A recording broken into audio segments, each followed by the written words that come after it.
ये जो हमारा जन्म हुआ ये भाग्य के अधीन नहीं है, ये नवीन भाग्य निर्माण करने के लिए है। नहीं तो आदेश ही नहीं देते भगवान। पशुओं को आदेश नहीं दिया जाता क्योंकि वो भाग्य के अधीन है। केवल मनुष्य शरीर को आदेश दिया गया है। किसी देवता को भी आदेश नहीं दिया गया कि आप ये करो ये ना करो, क्योंकि वो वही करेंगे जो उनके सुकृत है, उसके अनुसार बस भोग भोगेंगे।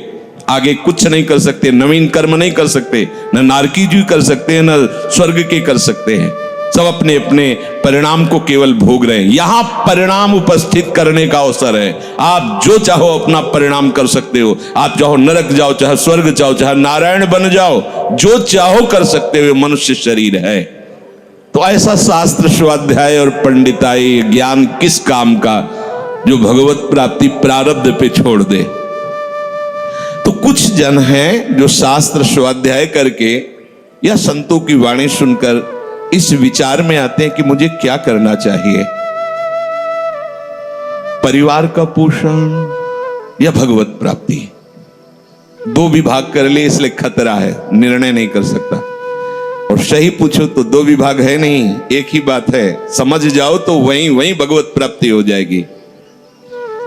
अब उसके विचार में आता है कि अभी तो ब्याह हुआ है, या अभी छोटे छोटे बच्चे हैं, या अभी बच्चों का ब्याह किया है, अभी नए हैं, क्या जाने संसार का। मेरी आवश्यकता है, नहीं तो संसार इनको परेशान कर देगा।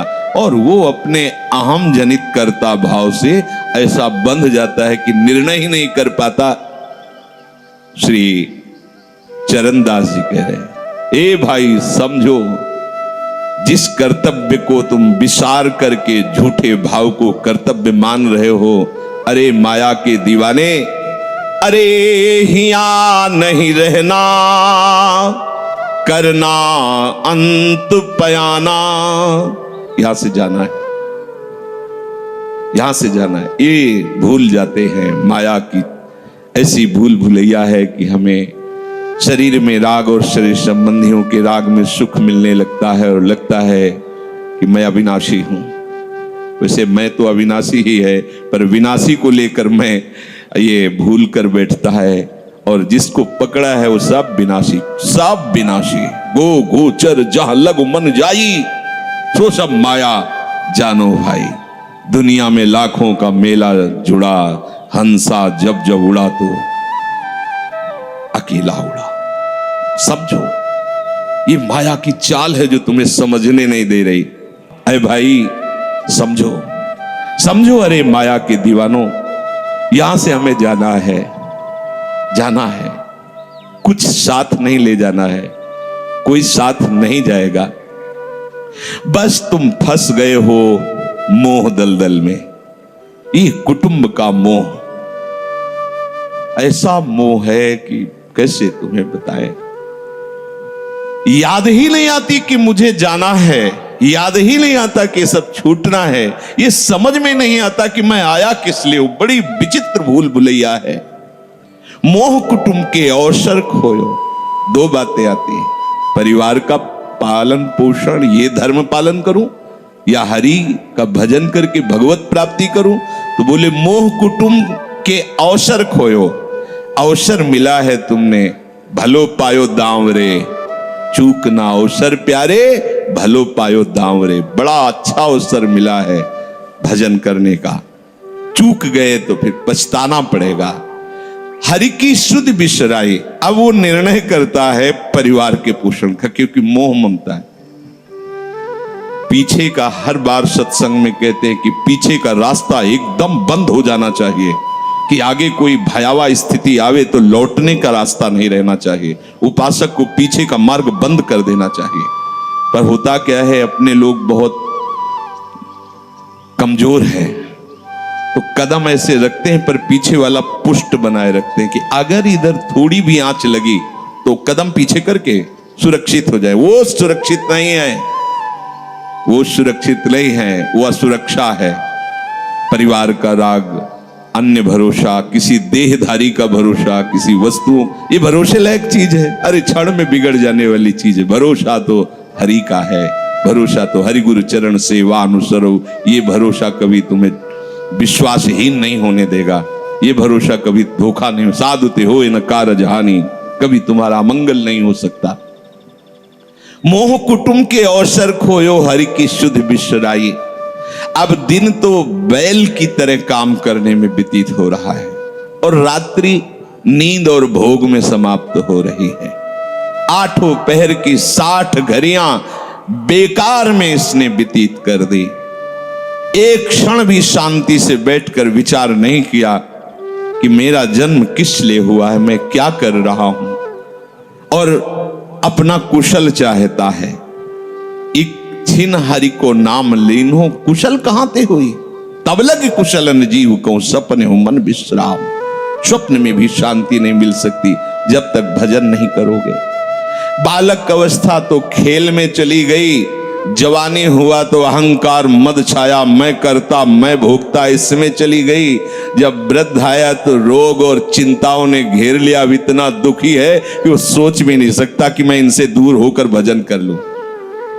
ये जो वो भजन का नाटक होता है, भजन में हम देखते हैं ऐसे ही लगा रहता है, कैसे हो और बढ़िया से, और क्या करें, और मरने का ठौर आ रहा है, और क्या करें, तुम आए हो भजन करने के लिए और में भी फंसे हो, क्या कर दूं, कहां से कैसे व्यवस्था कर दूं।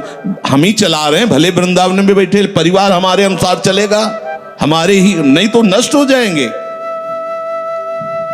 आए हैं वनवास करने के लिए, भजन करने के लिए, पूरा का पूरा प्रपंच पता लगता है। वृद्ध भय चिंताति उपजी दुख में कछु न सुहाता। अरे भूल क्यों रहे हो, चेतो। साधु चेताता है जगत को, चेतो। काल रूपी शिकारी धनुष पर विष का बाण चढ़ा चुका है, तुम ठीक निशाने पे हो, होश में हो जाओ। अगर अब कोई तुम्हें निशाने से बचा सकता है तो काल का भी महाकाल हरि बचा सकता है, दूसरा कोई नहीं। आए अचानक बांधे, यम के दूत आकर अचानक बंधन में डाल करके ले जाते हैं। अब वो निर्णय कर रहे, झूठे जग से नेह छोड़कर साचो हरिनाम उचारो। चरणदास सुखदेव कहते हैं अपना भला विचारो, इसी में अपना भला है। तो क्या करें, घर परिवार छोड़कर तुम्हारी तरह बाबा जी बन जाए? बाबा जी बनने से भगवत प्राप्ति नहीं होती। अगर आप बाबा जी बाहरी बात को ले रहे हैं तो उसको समझ लीजिए, बाबा जी बनने से भगवत प्राप्ति नहीं होती, प्रभु के होने से भगवत प्राप्ति होती है। वो आप चाहे गृहस्थ वेश में रहकर बनो या आप विरक्त वेश, 2 मार्ग शास्त्रों ने स्थापित किए हैं, वो प्रभु के लिए। अगर वेश बदल लिया है और परिवार का राग है, भोगों का राग है, संसार की सत्यता का भान हो रहा है कि सब सत्य है, कोई फर्क नहीं पड़ता। वेश परिवर्तन से कोई फर्क नहीं पड़ता। गधे की पीठ में चाहे मिट्टी ला दो, चाहे कबाड़ ला दो, चाहे बेद ला दो, उसको बाहर से मतलब है। शरीर में चाहे लाल कपड़ा पहनो, चाहे सफेद पहनो, चाहे काला पहनो, चाहे नीला पहनो, चाहे पीला पहनो, ये तो वस्त्र है। आपका उद्देश्य क्या हुआ, आपका अपनापन कहां गया, ये खास बात है। कहीं ऐसा नहीं लिखा कि बाबा जी बनने से वो मोक्ष पद प्राप्त, नहीं।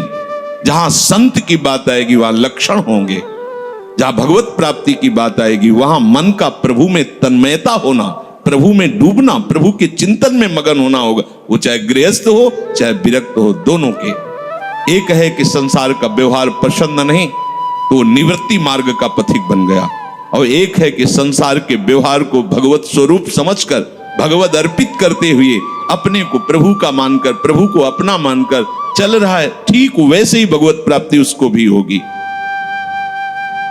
हम लोग जब सत्संग में बात सुनते हैं तो निर्णय करने के लिए हमारा ही हृदय होता है।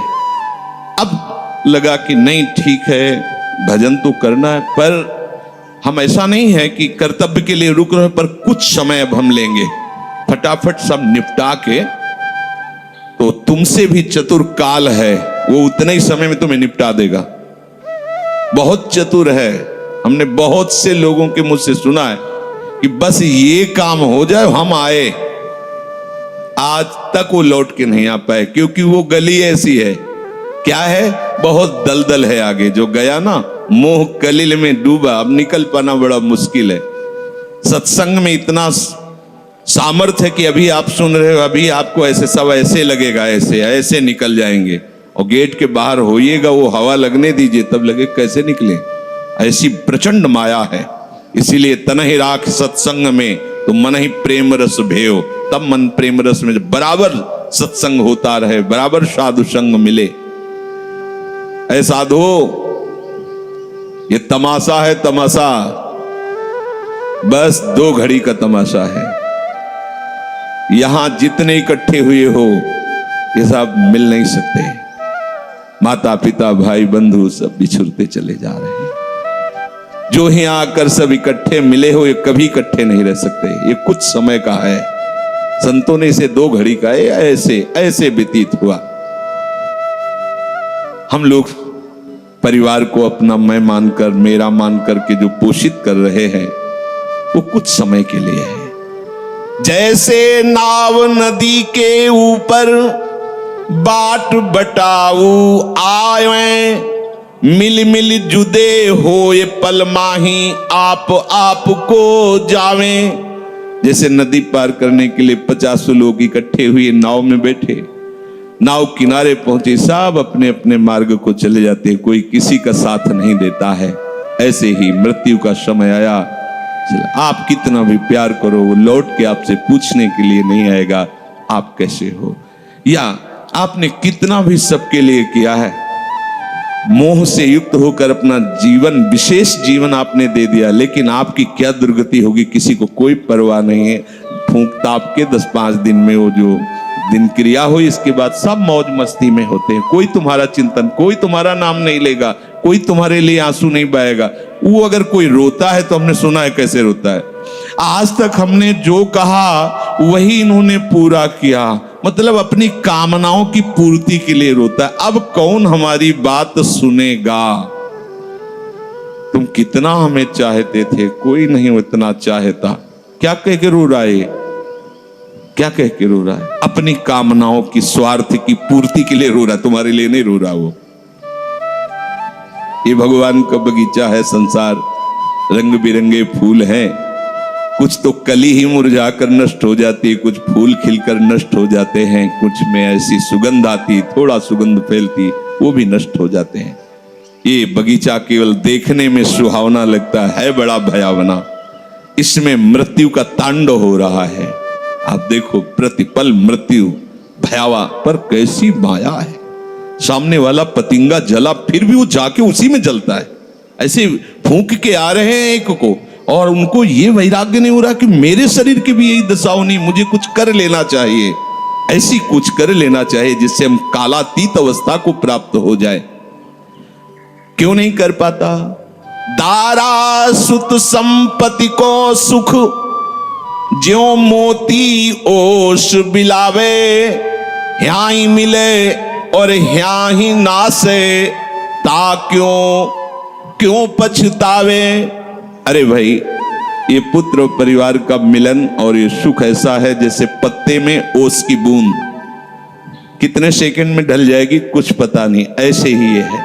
बड़े हर्षित हो रहे हैं, बाजे बजवा रहे हैं। बहुत दिनों बाद लड़का हुआ है, फूले नहीं समा रहे, और काल की अवधि बहुत अलू खत्म। अब वो बूंद जो है पत्ते में गिर गई। अब किस बात को लेकर यहां खुशी मनाई जाए, किस बात को लेकर हम यहां गर्व करें?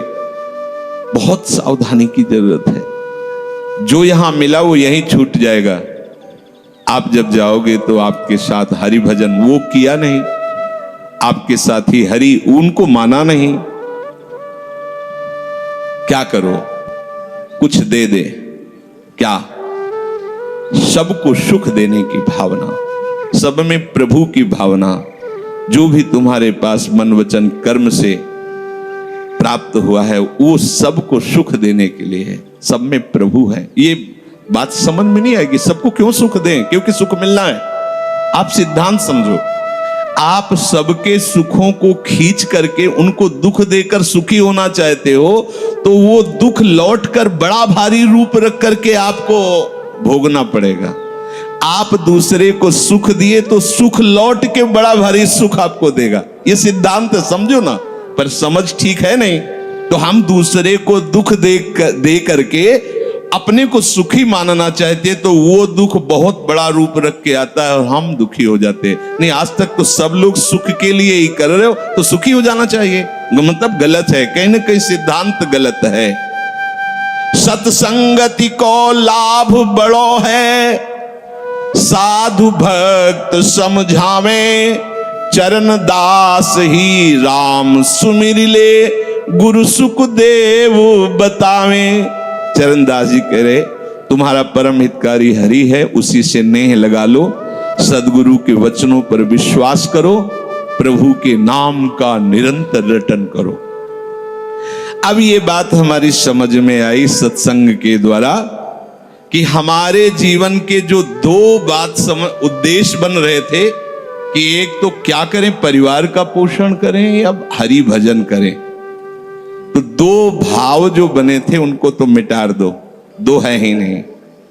घर गृहस्थी में जो है बिल्कुल उसे बंधनकारी मत समझो, प्रभु का सब कुछ मानकर नाम सुमिरन करते हुए जो सेवा करो। अरे बड़ा आनंद आता है। आपको लगता है कि बैठकर भजन होता है, बिल्कुल ये मन की चाल है, नहीं होता। मन को भजन में नहीं लगाओगे तो चाहे पड़े रहो चाहे बैठे रहो, भजन नहीं होने वाला। और अगर भजन में लगाओगे तो फावड़ा चलाते हुए भजन होगा। जब नाम का अभ्यास करना था तो नई अवस्था थी, तो गुरुजन हर समय सेवा में लगाए रहते थे। बड़ी बड़ी पत्थर की शिलियां आश्रम में थे, उठा उठा कर उनको जमा कर खोद के बना बराबर करना, तुलसी का बगीचा लगाना, गेंदे का बगीचा लगाना, और वृक्षों को हैंड पैप से भर भर के पानी 100 बाल्टी खूब सींचना खूब, और उसमें भी नाम स्मरण करना। और जो पूर्व सदगुरुदेव भगवान थे बड़े ही बाहरी कठोर नियम वाले, और उस समय नाम का अभ्यास उसी समय करवाया गुरुदेव भगवान ने। ऐसे नाम पूरे में सोने लगाना, पर गुरुदेव भगवान की कृपा से ये समझ में आया। तो हमें लगता है कि कोई भी काम करते हुए भजन हो सकता है, कोई भी। अरे जब युद्ध हो सकता है तो और क्या बात है। अब बोलो आपका निर्णय कि मैं परमार्थ में जाऊं या व्यवहार ठीक करूं। हम कह रहे हैं वो व्यवहार ही परमार्थ बना लो ना, भागने की जरूरत कहाँ है। और जब आपकी अरुचि बढ़ेगी, वैराग्य बढ़ेगा, तो तुम्हें कोई रोक नहीं पाएगा। वो तो स्थिति आएगी, और अगर स्थिति के लिए बिना तुम भागोगे तो यहां के वही प्रपंच करोगे, यहां भी वही प्रपंच करोगे, भजन नहीं होगा। तो पहले तो साधक को इस बात को लेकर संदेह होता है कि संसार का व्यवहार करना कर्तव्य है या भजन करके भगवत प्राप्ति करना कर्तव्य। अब उसका सत्संग के द्वारा निर्णय होता है, चाहे शास्त्र का चाहे संतों का, कि नहीं नहीं मुझे तो इस जन्म में भगवत प्राप्ति करनी है। संसार के इन सब कार्यों को तो बहुत जन्मों में किया है, अब इस जन्म में भगवत प्राप्ति करनी है। ऐसा निर्णय सत्संग से होता है। जब ऐसा निर्णय हुआ तो भोग उसे कड़वे लगने लगे। ये शरीर का विलास, इंद्रियों का विलास उसको एक दुखद लगने, कैसे कैसे छोड़ूं, कैसे हटूं। अब उसी को वैराग्य कहते हैं। अब उसके अंदर वैराग्य बढ़ने लगा। जब वैराग्य बढ़ने लगा तो वो प्रभु की तरफ चलने के लिए उतावला हुआ। अब उसके सामने प्रभु की तरफ चलने के लिए जो बताने वाले वो शास्त्र हैं और वो संत जन हैं। अब इतने संत जन हैं कि उनकी सबकी अलग अलग साधना है, अलग अलग उपासना है। इतने शास्त्र हैं कि उनकी अलग अलग धाराएं हैं, और बिना इसके कल्याण नहीं होगा। सब कोई कहता है हमारा मार्ग ठीक है, सब सिद्धांत कहते हैं इससे भगवत प्राप्ति, इससे भगवत प्राप्ति, इससे ऐसा, इससे। वो साधक फंस जाता है कि चलूं तो किस में चलूं। उसके सामने साध्य और साधन विषयक तरह तरह के भेद साधकों के द्वारा, संतों के द्वारा, भक्तों के द्वारा डाले जाते हैं सामने। फिर शास्त्र को पढ़ता तो बहुत सी बातें शास्त्र में निकलती हैं। अब वो बेचारा परेशान हो जाता है कि अब मैं क्या करूं। संसार का तो सत्संग के द्वारा समझ लिया कि ये ठीक नहीं, मुझे भगवत प्राप्ति, पर कैसे भगवत प्राप्ति करूं। अब इसका निर्णय करना उस नवीन साधक के लिए बहुत कठिन होता है। परंतु भगवत कृपा का वो जिसने आश्रय ले लिया वो यहां टिकता नहीं है इस संशय में। परमार्थ भगवत कृपा से पुष्ट होता है। सबसे पहले प्रभु हरि को गुरु बनाना चाहिए। वही सबके गुरु हैं। जब हम घर से निकलने की सोच रहे हैं उस समय वो सोच भी गुरु दे रहा है, वो हरि गुरु उस समय सोच भी दे रहा है वही। तो जब हमारी ऐसी स्थिति आती है कि हम निर्णय नहीं कर पाते तो अंदर से प्रभु को पुकारना चाहिए, हे गुरुदेव हरि, आप प्रकट रूप में मिलो और मेरा समाधान करो। अब जो ही वो अंदर से ऐसी दशा में प्रभु की शरण होकर के पुकारता है तो भगवत कृपा उसे सदगुरुदेव के रूप में प्राप्त हो जाती है। ये ओहो, जो मैं खोज रहा था वो मिल गया। वो अंदर से भगवान उसको वहां पहुंचा देते हैं, वो बात सुनवा देते हैं, वो संयोग बैठाल देते हैं, जिससे उसके सारे संशय नष्ट हो जाते हैं। अब वो संपूर्ण शास्त्र और संपूर्ण संतों के मत को प्रणाम करके अपने गुरुदेव की आज्ञा पर चलने लगता है। अलग अलग वर्णन है संप्रदायों के सिद्धांत, अलग अलग शास्त्रों की युक्तियां वर्णन है। हम कितनी युक्तियां कितनी चलेंगे तो एक युक्ति में ही। तो इतनी बात समझ लेना है कि हम प्रभु के अंश हैं, इसमें किसी भी संप्रदाय का कोई कटाक्ष नहीं। जीव प्रभु का अंश है, इसमें किसी भी संप्रदाय की कोई टिप्पणी नहीं है ना, ठीक है। दूसरी बात, संसार भगवान की माया है, सब संप्रदाय है ना, तो इस माया को त्यागना है। बात समझ में आ गई। तीसरी बात है भगवत प्राप्ति करनी है। ये तीन बातें किसी भी संप्रदाय में कहीं भी कोई काट नहीं इनकी। हम प्रभु के अंश हैं, ये संसार माया के द्वारा रचित है। संसार का, संसार के भोगों का त्याग करने वाला ही भगवत प्राप्ति की योग्य होता है। भगवत प्राप्ति करना हर संप्रदाय का लक्ष्य है, चाहे उपासना कुछ भी हो। संसार का त्यागना हर संप्रदाय का लक्ष्य है।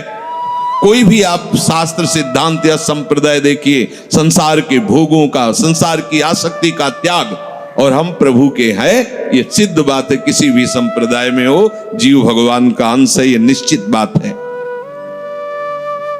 तो ऐसा निर्णय गुरुदेव की कृपा से स्वाभाविक हो जाता है कि अब सब सिद्धांतों को भले सुन लें, लेकिन हमें चलना का हमें पता है। हमारे गुरुदेव ने हमें बता दिया है, हमारे माई श्यामाजू को राज, हमें चलना। राहो को काहू मनाई दिए, पर मेरे प्राणनाथ श्री श्यामा शपथ करो तृण छिए, मन क्रम वचन त्रिशुद्ध सकल मत, हम श्री हित हरिवंश उपासी, हा हरि रा राधा वा वृंदावन सा सहचरी। साधक की बुद्धि गुरुदेव के प्रताप से उपासना में निश्चल हो जाती है। एक एक बात को समझिए। प्रभु कह रहे, जिस काल में शास्त्रीय मत भेदों से विचलित हुई तेरी बुद्धि निश्चल हो जाएगी, परमात्मा में अचल हो जाएगी, उसी काल तू योग को प्राप्त हो जाएगा। कैसे होगी निश्चल? अगर हम शास्त्रों में भटकते रहो। कई बार समझने के बाद भी ये निश्चय होता था कि ये आश्रय ठीक है या अहम ठीक है, क्योंकि जब एको हम बहुत श्यामा वही ब्रह्म बहुत रूप, मैं भी तो ब्रह्म हूं ना। मैं भ्रम से अपने को अंश मान रहा हूं, भ्रम से अपने को जीव मान रहा हूं, भ्रम से अपने को शरीर मान रहा हूं, वही हूं। सेवक से विभाव बिन भव न तरी उर्गारी। काकभूषण जी कह रहे, बिना सेवक और स्वामी के भाव के संसार से तरा नहीं जा सकता। एक में है सेवक स्वामी भाव के बिना नहीं तरा जा सकता, और एक है कि जब तक सेवक स्वामी भाव भेद है तब तक अविद्या है, अविद्या है तो मोक्ष नहीं। बड़ा झंझट है, बड़ी समस्या है। उसका समाधान केवल गुरुदेव के वचन से होता है। मोक्ष मूलम गुरु कृपा, वो बता दे, ऐसे चलो बस। दूसरे के लिए सुनना, दूसरा कोई गलत नहीं है। बहुत से मार्ग हैं, बहुत से संप्रदाय हैं, बहुत से सिद्धांत है। हम सब संप्रदाय, सब सिद्धांत, सब मार्गों को एक साथ नहीं निर्वाह कर सकते। एक मार्ग में चलेंगे तो जो हमें गुरुदेव मिले भगवत प्रेरणा से, उनके द्वारा बताई हुई साधन पद्धति में अपनी बुद्धि निश्चल कर दे। निश्चल कोटि जन्म लग रगर हमारी, बरऊ शंभुनता राहु कुमारी, इसे निश्चलता कहते हैं, इसे अटल कहते हैं। चाहे जितनी परीक्षा ले लो, चाहे जैसा दुख दे दो, चाहे जैसा प्रलोभन दे दो, लेकिन अब अपने प्रियाजू के गोरे चरणार बिंद के सिवा अन्य आश्रय नहीं ले सकते। ये अचल बुद्धि हो गई। साधक की बुद्धि निश्चल हो जाती है कि अब तो मुझे केवल प्रिया प्रीतम का नाम रटना है, प्रिया प्रीतम की सेवा करनी, प्रिया प्रीतम के भरोसे में रहना और प्रिया प्रीतम के पास ही जाना है। ये निश्चय लगभग लगभग ऐसा तो हो गया होगा, क्योंकि सत्संग सुन रहे हैं बहुत काल से। कई बार सत्संग में कहा चित्त का समाधान हो जाना ही उपासना की परिपक्वता है। यदि आपसे कोई प्रश्न करे कि आपका उपासना का स्वरूप क्या है, तो श्री राधा जुग चरण निवास, बस आगे कुछ है नहीं। हमारा केवल उपास्य तत्व प्रेम, प्रेम का मूर्तिमान स्वरूप लाडली लाडली के गोरे चरणारविंद, बस। भजन साधन ये सब उनकी कृपा से हो रहा है। हमारा लक्ष्य केवल लाडली, भरोसा केवल लाडली, अपनापन केवल लाडली। अभी जीत गए, अभी जीत गए। ज्यादा जैसी तरिवंश प्रपंच बंच सब काल ब्याल को खायो, यह जिए जान श्याम श्यामापद कमल संग सिर नायो। मुझे प्रियालाल को प्राप्त करना ये दृढ़ निश्चय हुआ गुरुदेव की कृपा से। ऐसा दृढ़ निश्चय होने वाली बुद्धि को अचल कहते हैं। जब दृढ़ निश्चय हो जाता है तो साधन अब सिद्धावस्था में परिणित होने लगता है। ध्यान रखना, जब तक ये करें कि ये करें कि ये करें कि ये करें ऐसा चलता रहता है तब साधक रहता है। और जब ये निश्चय हो गया है अब उसका साधन सिद्धावस्था की तरफ जा रहा है, क्योंकि अब उसको निश्चय की जरूरत नहीं, वो हो चुका है। प्यारी जो प्यारे जो वृंदावन धाम, नाम रूप लीला उनके गुणों का गायन, ये हमारा तय हो चुका है। इसमें कोई मिलावट नहीं होगी। अब साधन नहीं हो रहा, अब वो धीरे धीरे परिपक्व हो रहा है, गाढ़ हो रहा है, वो सिद्धावस्था की तरफ जा रहा है। तभी प्रभु कह रहे हैं कि बुद्धिस्तदा योग मवाप्स्यसि, अब वो योग को प्राप्त हो रहा है। निश्चय हो गया, अब योग को प्राप्त। देखो निश्चय है कि नहीं, ना हो तो कर लीजिए। अब हमें साधन संबंधी जिज्ञासा नहीं रहनी चाहिए कि मुझे क्या करना है। अगर ये जिज्ञासा रही मुझे क्या करना है तो सब किया कराया माटी हो गया। मुझे क्या करना है? प्रियाजू कहूं, प्रियाजू के लिए श्वासें, प्रियाजू के लिए शक्ति है, उन्हीं के द्वारा दी, उन्हीं की, चाहे गृहस्थी में हूं चाहे विरक्ति में हूं, प्रियाजू कहूं, प्रियाजू के लिए चेष्टा करो। प्रियाजू ही हमारी मालिक है, हमारे जीवन का पूरा अधिकार प्रियाजू को है। अब वो दुख दें सुख दें, लाभ है हानि है, दुर्गति है नरक है स्वर्ग है, इसकी मुझे कोई परवाह नहीं। इतना तो निश्चय हो जाना चाहिए। और इतना निश्चय हो जाए तो भगवान से भी कृपालु हमारी लाडली जी हैं। भगवान को बहुत करुणा समुद्र कहा गया है भी, लेकिन उस करुणा समुद्र का गाढ़ रूप श्री लाडली जी महाराज हैं। अरे इनके भरोसे हो जाने पर अलबेली सरकार है, कहीं आज तक पर जल्दी कोई भरोसा इधर का पा नहीं पाता, क्योंकि ये एकांतिक महल है। और जिसे भरोसा मिल गया वो निहाल हो गया, निहाल हो गया। अब उसे प्रियाजू के साथ नित्य संयोग का अनुभव होने लगेगा।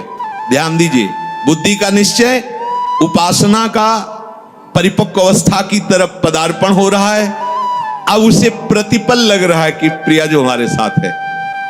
लग नहीं रहा है, छिन छिन बिहरत संग, सेवक जी कह रहे हैं, छिन छिन बिहरत संग, छिन छिन निरखत प्रेम भरी, और छिन जस कहत अभंग, ये जो कृपा हरिवंश की। निश्चय में जितनी कमी होती भगवत प्राप्ति में उतनी ही देरी होती है। निश्चय में जितनी कमी होती है भगवत प्राप्ति में उतनी देरी होती है। क्रिया से भगवत प्राप्ति नहीं है, निश्चय से भगवत प्राप्ति है। निश्चय गुरु कृपा से होता है, गुरु वचनों से होता है, सत्संग से होता है। जब बुद्धि अपने आराध्य देव में निश्चल हो जाती है तो उसे नित्य योग का अनुभव होने लगता है। संसार से संबंध विच्छेद करने के लिए बुद्धि को निश्चल होना ही चाहिए। अगर निश्चल, तभी हम कई बार कहते हैं माता पिता का भरोसा रखेंगे तो आप हमारे आराध्य देव और गुरुदेव के वचनों पर चल ही नहीं सकते। भोगेश्वर प्रसक्ता नाम तया प्रहृत चेतसाम व्यवसायत्मिका बुद्धि समाधो न विधीयते, नाटक हो जाएगा। अगर ऐसा होता तो रघुनाथ दास गोस्वामी जी जगन्नाथ जी में अखंड भंडारा शुरू कर देते। हलवाई भेजे थे, रुपए भेजे थे, दोनों पिता जो भाई थे बड़े अरबपति खरबपति उस समय थे। मजूमदार पदवी उनको प्राप्त थी, पूरा राजा महाराजाओं जैसा नहीं। जगन्नाथ जी के सिंहपौर पर खड़े होकर भीख मांगकर खाते और वो सब त्याग दिया। ये है परमार्थ का स्वरूप। ऐसा संसार से संबंध विच्छेद करने के लिए तैयारी करनी ही है। ये शरीर और शरीर के संबंधी भोग और शरीर संबंधी रिश्ते नातेदार, यही संसार है। इससे अंदर से संबंध विच्छेद किए बिना कोई न भक्त हो सकता है, न महात्मा हो सकता है, न भगवत प्राप्ति कर सकता है। जो प्रभु से बिछुड़ा हुआ बहुत जन्मों से है और संसार से अपनापन किए हुए है, अब बिना ये अपनापन संसार से हटाए प्रभु से योग हो ही नहीं सकता। चाहे जिससे आशीर्वाद मांग लो, चाहे जिससे आप जाकर के कहो कि हमें हाथ रख दो। लोग ऐसे बावरे हाथ पैर रखने से कुछ होता है क्या? कुछ नहीं होता। बड़े बड़े सिद्ध महापुरुषों के दर्शन हुए जो ब्रह्माकार वृत्ति में, उनके जब वचन सुने तो केवल साधन पक्ष की बात की है।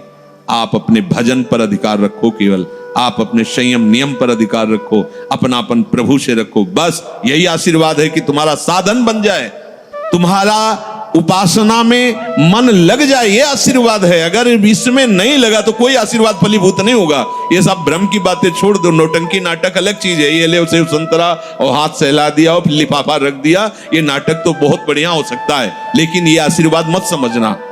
तुम्हारी भजन में रुचि हो जाए, तुम्हारी विषयों में अरुचि होकर संयम नियम पूर्वक प्रभु आराधना में मन लगने लगे, ये संत का आशीर्वाद फलीभूत हो गया। जो आपने शरीर और शरीर के संबंधियों पदार्थों में अपनापन कर लिया, ये भूल त्यागे बिना तुम्हारा योग हो ही नहीं सकता। कितनी बढ़िया बात, बड़ी अमृतमयी बात है। और जब आप संसार से वियोग करोगे तो प्रभु से योग स्वाभाविक हो जाएगा, करना नहीं पड़ेगा, क्योंकि वो हमारे हैं। संसार से योग करना पड़ता है, योग होता भी नहीं है। कहां अपने हाथ में कुछ लग रहा है क्या? प्रतिपल आयु नष्ट होती चली जा रही, प्रतिपल जो वस्तु पदार्थ सब दूर होता चला जा रहा है, आप उसे पकड़े हुए केवल हो। और इनको छोड़िए तो प्रभु से योग करना नहीं पड़ेगा, हमारा योग है वही जागृत हो जाएगा, स्वाभाविक जागृत हो जाएगा। हमारी बुद्धि प्रभु में निश्चल हो जाएगी। अब प्रश्न बनता है कि जिसकी प्रभु में बुद्धि निश्चल हो जाती है उसके क्या लक्षण होते हैं? अर्जुन जी कह रहे, स्थित प्रज्ञस्य का भाषा समाधिस्थस्य केशव, स्थित धी किम प्रभासेत किमासीत ब्रजेत किम। जिसकी बुद्धि प्रभु में स्थिर हो जाती है, अचल हो जाती है, निश्चल हो जाती है, उसके क्या लक्षण होते हैं? अर्जुन ने पूछा। वो स्थिर बुद्धि वाला कैसे बोलता है, कैसे बैठता है, कैसे चलता है और कैसे व्यवहार करता है? बहुत सुंदर विषय। जिसकी बुद्धि प्रभु में स्थित हो गई है, अर्जुन जी प्रश्न कर रहे हैं कि वो कैसे लक्षण होते हैं तो समझा जाए कि इसकी बुद्धि स्थित है।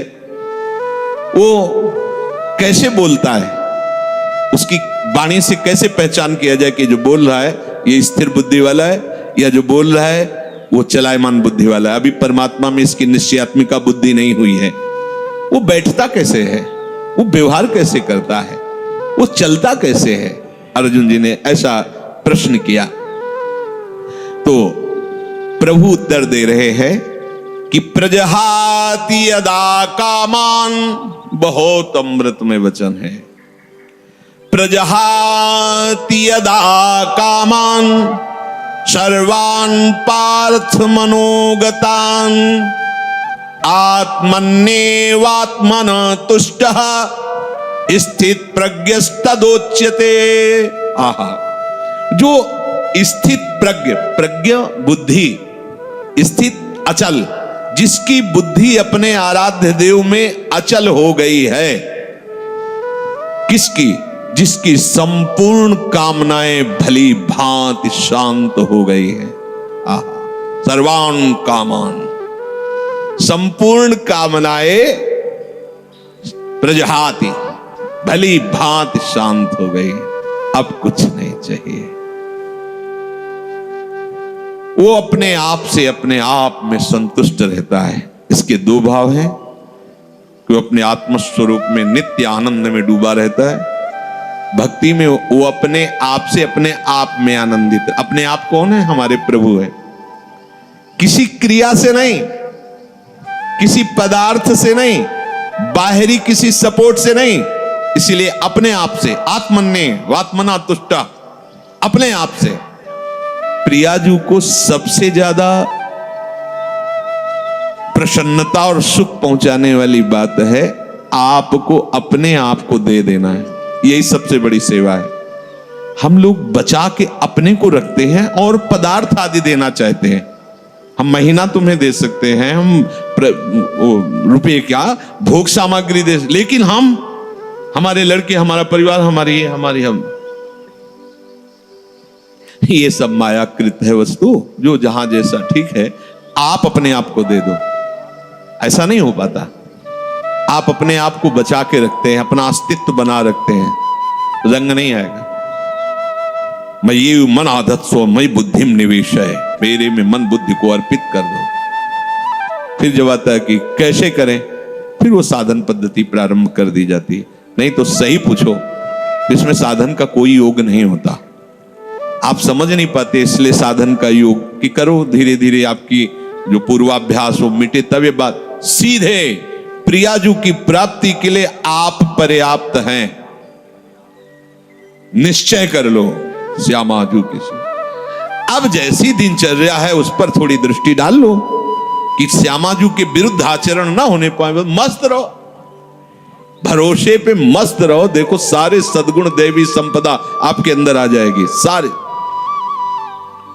शरीर को स्वीकार करके भोगों में सुख है ऐसा माना तो सारी आसुरी प्रवृत्ति आ गई है।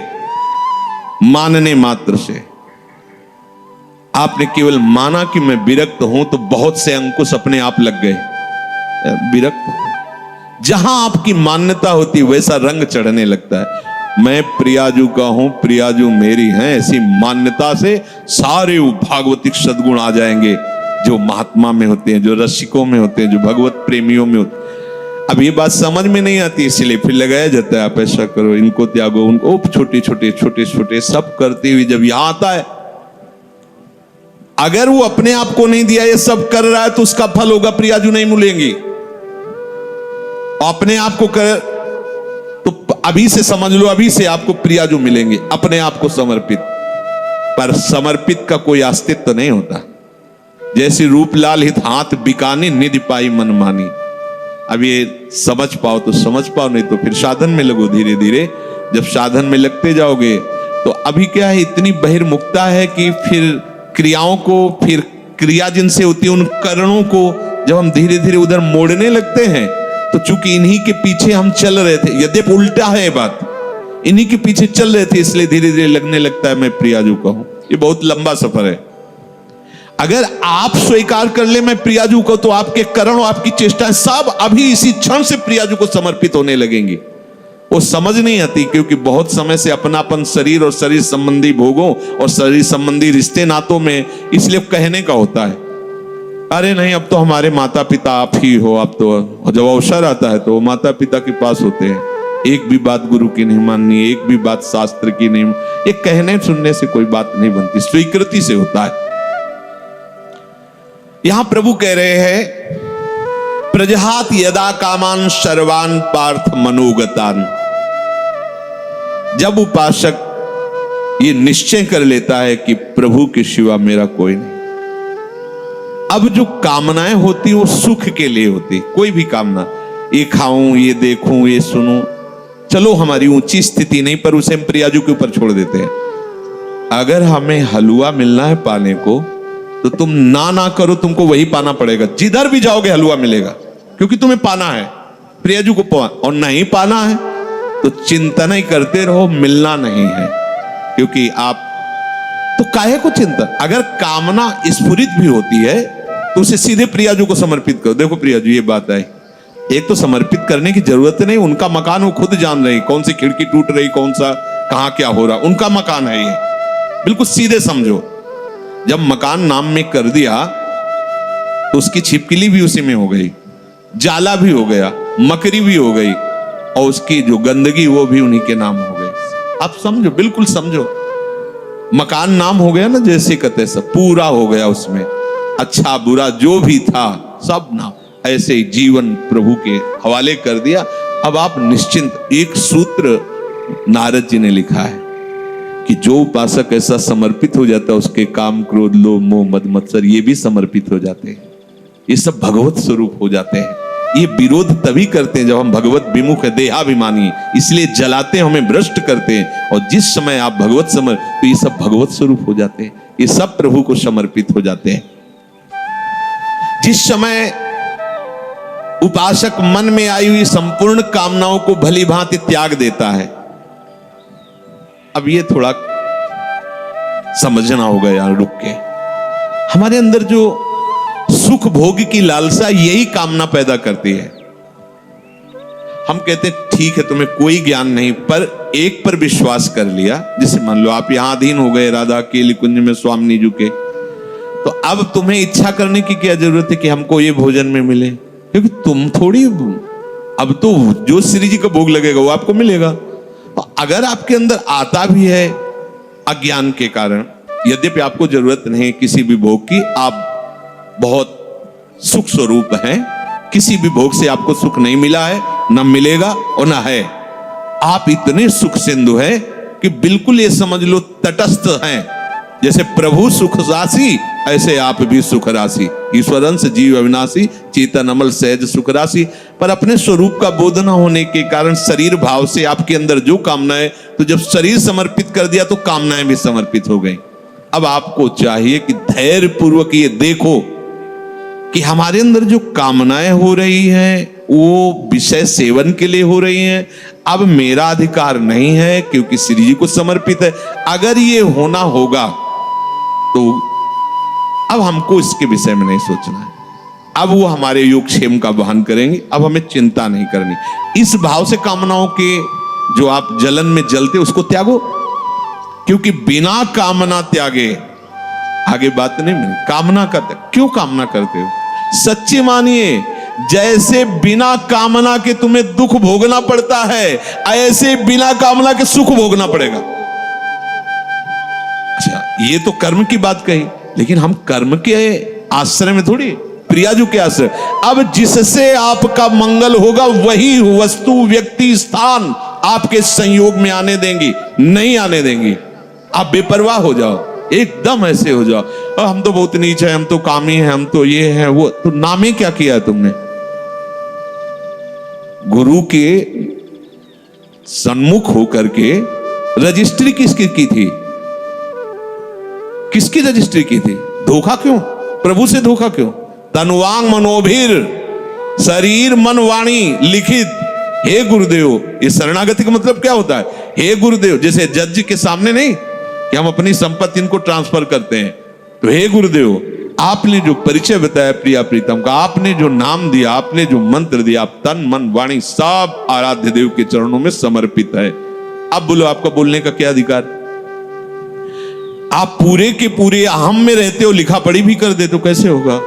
मान लो ये जमीन किसी ने लिख गई श्री जी के नाम, और वाकई यहां सत्संग नहीं होगा, कैसे तुम ऐसा कैसे बोल सकते हो? ऐसे ही होता है।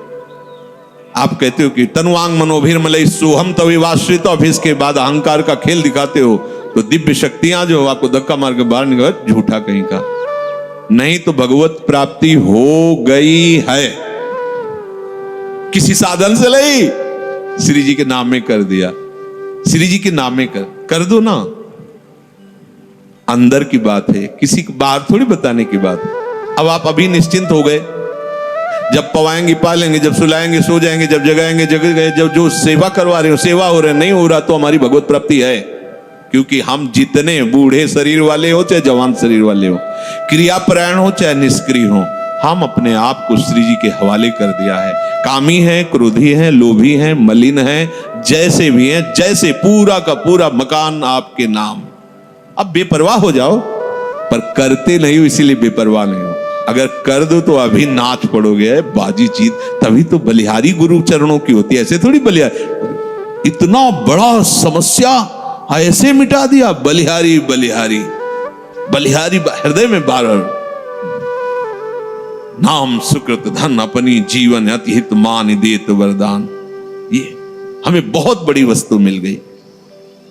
अब जब समस्त कामनाओं का त्याग करके एकमात्र निश्चल बुद्धि प्रभु में होती है तो उसे कहा जाता है स्थित प्रज्ञ। ऐसा समझ लो जैसे भुना हुआ चना, भुने हुए चने को कहीं भी कितने भी गीली मिट्टी में खाद डाल के आप कभी अंकुरण नहीं हो सकता। ऐसे जो स्थित प्रज्ञ होता है, कोई भी भोग वासना उसके हृदय में हलचल नहीं पैदा कर सकती, वो निरपेक्ष होकर भोगता है। प्रसाद अच्छे से अच्छा या प्रतिकूल या अनुकूल, जैसी भी परिस्थिति वो बाहरी है। जैसे आप क्या पाके कैसे हो, आपको अपने को क्या परेशानी, ऐसे ही इसका प्रारब्ध है या इसको प्रभु ने निश्चय किया कि हलवा पाना, पा लिया। उसको कोई इसमें हर्ष नहीं होता आज हलवा नहीं, नमक रोटी मिल गई या ऐसे ही कुछ रूखा सूखा, कोई शोक नहीं उसके लिए, कोई यार 10 दिन से तो ऐसे ही चल रहा है, कुछ ऐसा मिलना चाहिए, कुछ वैसा, कोई हलचल। क्यों? क्योंकि वो भोगता नहीं, वो शरीर नहीं है, प्रियाजू को अर्पित जैसा जो कुछ। अब ये थोड़ा समझना चाहिए, कब समझोगे, कब इस पे चलोगे। स्थित प्रज्ञ वही है, उसी की बुद्धि प्रभु में निश्चल मानी जाती है, जो सर्व कामनाओं का त्यागी होता है। कोई खास बात नहीं है, और इतनी बड़ी बात है कि जन्म जन्म रगड़ करते रहो फिर भी इससे नहीं निकल पाओगे। और इतनी हल्की सी बात है, कनेक्शन कटा पूरा सब खत्म, से ले चलो पूरा सब खत्म। अहंकार केवल श्री जी के चरणों में, अपनापन श्री जी के चरणों में कर लो, ये सब ठीक हो जाए।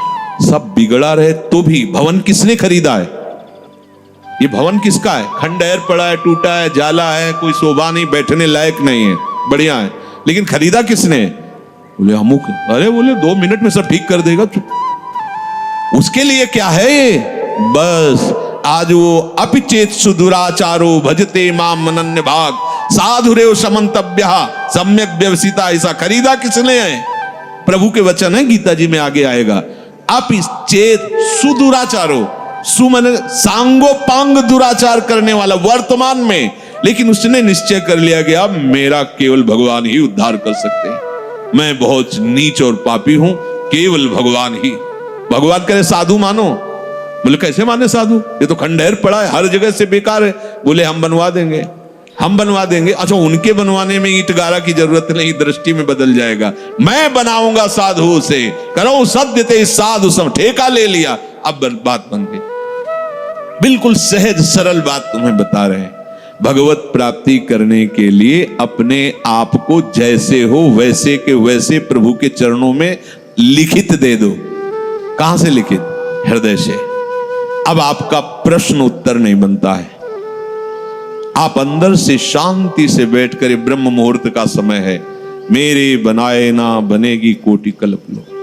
हे प्रिया, आप तो जान रही है, हमारी दशा देख रहे हैं। बस मैं जैसा हूं, जैसा मेरा तन है, जैसा मेरा मन है, जैसी मेरी चेष्टा है, जैसा मेरा स्वभाव है, मैं पूरा का पूरा अपने आप को आपके चरणों में समर्पित करता हूं। ठीक है, अब अगर बिल्डिंग की खिड़की तोड़ी जाती है, नई खिड़की लगानी, तो तुम्हें परेशानी क्या है? समझ रहे हो? यहां ऑपरेशन होना है, यहां परेशानी है, ये रोग है, ये इन्फेक्शन है। अब आपका प्रश्न कैसे बनता है? अगर आप कह रहे हो कि प्रियाजू तो सर्व सामर्थ्यशाली, हमारा ये ठीक हो जाना चाहिए, ये धोखेबाज, तुम्हारा क्या ठीक हो जाना चाहिए? तुमने तो नाम कर दिया था प्रियाजू के। आप सोचो कितने हम लोग बेईमान, प्रभु से बेईमानी करते हैं। उन्हीं की वस्तु है, अपनी मान ली। इस भूल मिटाने का परिणाम होगा परमानंद। भूल जो तुमने कर ली, वैसे तो दंड मिलना चाहिए।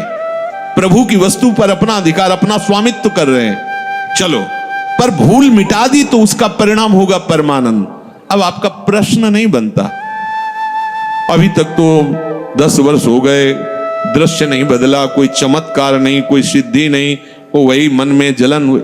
हमें भैया क्या मतलब, हमने तो नाम ही कर दिया है। बार बार यही सोचो हमने अपने आप को प्रभु के चरणों में समर्पित, बहुत बड़ी बात है ये, आखिरी बात है ये। संभाल करके वहां पहुंचा पाना हमारे बस की बात नहीं। मेढकों का तौलना है, 2 रखो तराजू पे तो 4 छलांग लगाते, 4 रखो तो पूरे की तनवांग मनोभिर्मलई सोहम तवै वाश्रिता। समस्त कामना रहते हुए भी वो भगवत प्राप्ति के योग्य हो जाएगा। ये हम आपको बात बता रहे हैं। समस्त कामना रहते हुए भी वो बहुत कृपालु है। 1 सेकंड से कम हिस्से में वो हमारी बात बना देंगे, 1 सेकंड के कम हिस्से, क्योंकि इसका राग ही केवल कामना है। बस आप समझ लो, ये राग थोड़ा सा मुड़ा प्रियाजू के चरणों की तरफ, कामनाएं अपने आप शांत हो जाएंगी। और आप चाहो, जब से सृष्टि हुई कि आज तक कोई भी कामना हमें छोड़ नहीं पाई, ना हम कामनाओं को छोड़ पाए। सब स्टॉक लगा हुआ है, हम कब तक निकल पाएंगे? जब देखो तब कोई न कोई वासना, कामना, सब ज्ञान विज्ञान की बातें होती, पर कामना वासना। तो एक उपाय बहुत बढ़िया मिला, ये आत्मसमर्पण। अंदर से बिल्कुल सीधी भाषा में आज ही रजिस्ट्रार के पास जाके पूरी की पूरी वैभव संपत्ति इनके नाम करवा देते हैं। यहाँ के रजिस्ट्रार हैं रसिक जन, और यहाँ की संपत्ति है एक एक श्वास प्रियाजू के चरणों। अब हमारा अधिकार नहीं, चाहे नरक भेजो चाहे स्वर्ग भेजो, पर इस बात को पकड़ो तब होगा, नहीं तो अभी बात ये होती थोड़ी देर में इतने प्रश्न के चिट्ठे आ जाएंगे। अब जब प्रश्न आ गए तो करता आ गया ना, करता आ गया तो फिर करो ऐसा। कोई प्रश्न, कोई आपका प्रश्न, कोई प्रश्न क्यों? अब क्या हम किसी लायक नहीं, कुछ कर सकते नहीं, अब तो हम प्रियाजू के जैसे हैं। ऐसा परिवर्तन होता चला जाएगा, इस बात में बड़ी दम है। पर ये हम बात ऊपर से बोलते, अंदर से हम अहम की दशा में, भोगों में विचरण करते हैं, तभी सब गलत हो जाता है, तभी गलत हो जाता है। अगर आप अपने आप को प्रभु के चरणों में समर्पित कर दें, तो चाहे गृहस्थ हो चाहे विरक्त हो, वो प्रभु की सामग्री है। जैसे सिंह के सामने से उसके शावक को कोई पीड़ा नहीं पहुंचा सकता, भय नहीं दे सकता, ऐसे हरिराम व्यास जी ने पद में लिखा है, श्यामा श्याम के आश्रित को कोई भी भोग रोग शोक साप ताप ये कुछ स्पर्श नहीं कर सकता। हाँ, शरीर में होगा, लेकिन प्रियाजू ऐसी ऊंचाई पे बैठाल देंगी कि ये सब साप ताप राग रोग शोक आदि स्पर्श ही नहीं करेंगे। वो अपने आप में संतुष्ट रहता है, प्रभु के विधान में संतुष्ट रहता है। अब हम सब प्रभु के विधान के, हम क्यों नहीं देखते प्रभु के विधान को? हम क्यों मांगे फैला रहे हैं? हम क्यों अपनी बातें रख रहे हैं? हमारी यही समझ में नहीं आता। अब तो मौन होने का अवसर है, कुछ बोलने का अवसर नहीं, ना प्रार्थना करने की जरूरत है। ये मकान हमारे नाम करवा दिया तो रोजा के प्रार्थना करने की, देखो ये जाला नहीं लगना चाहिए, देखो इसकी खिड़की सुरक्षित रखना, दबका के भगा दिया जाएगा। अब तेरे को क्या मतलब, मैं इसमें जाला ही फैला दूं, तेरे को क्या मतलब? ऐसे ही अब हमें प्रार्थना की भी जरूरत नहीं। प्रभु इज्जत रखना, प्रभु स्वस्थ रखना, प्रभु हमारा कल्याण कर मत करो, हमारा कुछ है ही नहीं। अब आपकी इज्जत की बात है, अब आप अपनी शान बान को देखिए। हमारी तो जो थी वो आप में समर्पित हुआ, अब आप देख ली। अरे बड़ी मस्ती, अभी तभी तो कह रहे बिगड़ी जन्म अनेक की अब वही सुधे। आपको समझ में नहीं आ रहा, कह देंगे हाँ अभी मैंने कह दिया श्यामा से, और 2 मिनट बाद बात करेंगे तो देखो बुद्धि कहां स्थित है, केवल अहंकार में, देहाभिमान में। किसी ने कहा कि आपके स्वास्थ्य के लिए 1 माला रोज जप करते हैं, शेष माला अपने लिए जप करते हैं। गलत। आपका अस्तित्व क्या रह गया है? आप हो क्या? अब आप तो केवल गुरु के हाथ के खिलौने हो, यंत्र हो, श्री जी के हाथ के यंत्र हो। अब जो हो रहा है वो सब श्री जी करवा रहे, जो हो रहा है वो सब श्री जी के लिए हो रहा है। हम आपके लिए 1 माला करते हैं, बहुत ही अज्ञान की बात है। हमारा अस्तित्व क्या रह गया है? हमारा जीवन, हमारा भजन, हमारा सब कुछ हरि गुरु के लिए है। जब ये भावना आ जाएगी तो उसी से हरि गुरु आपके हो गए, इससे नहीं। ये भावना जब आ गई उसी से हरि गुरु आ। बड़ा मस्ती का मार्ग है। छोड़ो, बस छोड़ो, तुम्हारे बस की बात नहीं है। जिनके बस की बात है उनके हवाले अपने आप को कर दो अंदर से। और जब कभी तुम्हें मन भय दिखावे, परेशानी दिखावे, द्वंद्व दिखावे, तो उसी समय उनसे बात करो ना। मैंने तो उनके नाम कर दिया, उनसे बात, मन से कौन से बात करो, हम क्या करें, हम तो बिक गए, रूपलाल हित हाथ बिकाने, बिक गए लाडली जू के चरणों। अब हम ज्ञान विज्ञान से समझाएं तो आपके समझ में समझा तो रहे पीछे से। स्थूल है, सूक्ष्म है, कारण है, ये तुम नहीं हो, तुम आत्म स्वरूप हो। अपने स्वरूप में आओगे तो तुम्हारे अंदर कोई कामना है ही नहीं।